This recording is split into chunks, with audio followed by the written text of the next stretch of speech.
All right, let's talk about the sit-up. For pretty much forever, it's been the king of ab exercises, right? It's what we all did in gym class, the thing we grind out when we want that ab burn. But what if that burn is actually hiding a much bigger problem? What if your spine has been trying to tell you something's really, really wrong? We're going to break down exactly why this so-called classic move is broken and what you should be doing instead. You know that feeling, right? That little ache deep in your lower back after you finish your core workout? Yeah, that's not a badge of honor. It's not a sign of a good workout. It's a warning sign. It's your spine literally saying, hey, stop it. We all tend to just push through it thinking, oh, that's just part of it. But no, it's a huge signal that the movement itself is the problem. So what exactly makes the sit-up so bad for you? Well, the whole case against it really just boils down to three big fundamental flaws. And these aren't small things. They pretty much show why the exercise is both not very effective and, frankly, not very safe. Let's get into it. First things first, a sit-up just isn't a complete core exercise. Not even close.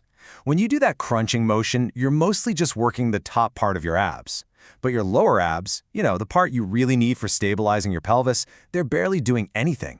To really get them to fire up, you need to tilt your pelvis, and a regular sit-up just doesn't do that.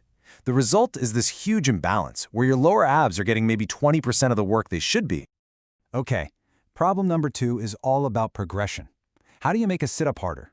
You just do more of them, right? You go from doing 20 to 50 to 100.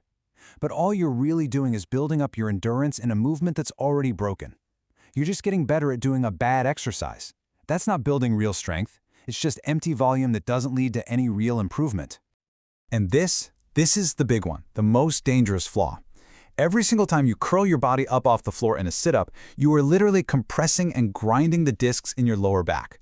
Just picture that for a second. Doing that hundreds of times a week, thousands of times a month, it is the perfect recipe for chronic back pain and injury that you might not feel tomorrow, but you will definitely feel it down the road.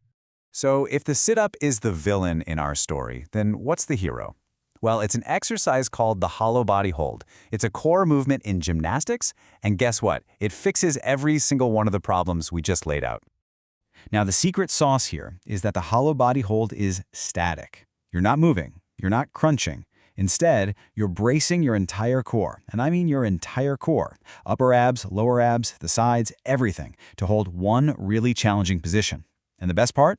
You do all of this while keeping your spine totally safe and neutral. No compression, no grinding, none of that. So let's look at exactly why this builds a better, stronger core. We're going to put the hollow body hold and the sit-up in a head-to-head matchup and look at the 3 key advantages that make it, hands down, the better choice for building real functional strength. This chart right here tells you everything you need to know. First, look at core activation. Sit-ups are totally lopsided, just hitting the upper abs. The hollow body hold, it engages the whole shebang. Next, progression. With sit-ups, you just add more reps. With the hollow body, you actually scale the difficulty by changing your body's leverage. That's how you build real strength. And finally, spine safety. I mean, come on, it's not even a contest. The sit-up gives you high compression, the hollow body keeps your spine safe and neutral. It is a clear win across the board. Let's just put some numbers on that activation point to make it super clear. With a sit-up, you're getting maybe an 80-20 split, 80% upper abs, 20% lower. But with the hollow body hold, because you're actively tilting your pelvis to keep that lower back flat, you're getting something much closer to 50-50. Both upper and lower abs are firing together, creating a truly braced, stable, and strong core. Okay, so you're sold. You're ready to ditch the sit-up for good. But how do you actually do a hollow body hold the right way? Look, form is everything here if you want to get the benefits and stay safe. So let's walk through it step by step. Okay, so you're lying on your back. The very first and most important thing you have to do is press your lower back flat into the ground. Feel that? That little tilt? That's your lower abs turning on. Good. Next, lift your shoulder blades just a few inches off the floor. Now your upper abs are working. Then extend your legs. And finally, the hardest part, just hold it. And please don't forget to breathe. Now, if that sounds a little too intense, don't even worry about it. There is a perfect way to start. For beginners, you just bend your knees in towards your chest. By doing that, you're shortening the lever, which makes the whole thing way more manageable while you build that foundational strength.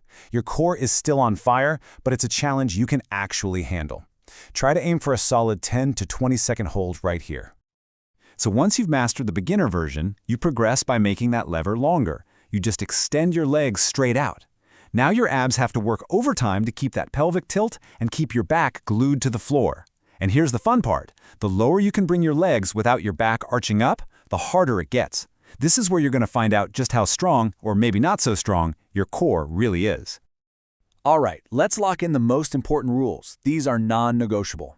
First, your shoulder blades have to be off the floor. If they're resting, your upper abs are checked out. Second, keep your neck neutral. Don't be tucking your chin to your chest. And number 3, the golden rule. There should be absolutely zero gap between your lower back and the ground. If you can slide a hand under there, your hip flexors have taken over, you've lost the exercise. Stop, reset, and try again. You know, at the end of the day, this isn't really just about swapping one exercise for another. It's about a bigger shift in how we think about training our core. The goal shouldn't be to chase a high number of reps in a movement that's actually hurting us. The goal should be to build real, solid stability and functional strength that protects our spine for years to come.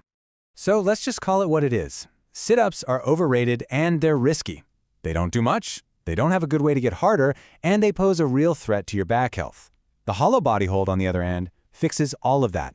It builds a powerful, integrated core that actually works the way it's supposed to. All those sit-ups you were doing, you weren't just building strength, you were just getting really good at doing sit-ups. And that kind of leads us to a final thought, doesn't it? If an exercise as common, as basic as the sit-up is so fundamentally flawed, it really makes you wonder, what other exercises are you doing that might be holding you back or maybe even hurting you? It's a pretty powerful reminder to always question the why behind what you're doing in your workout.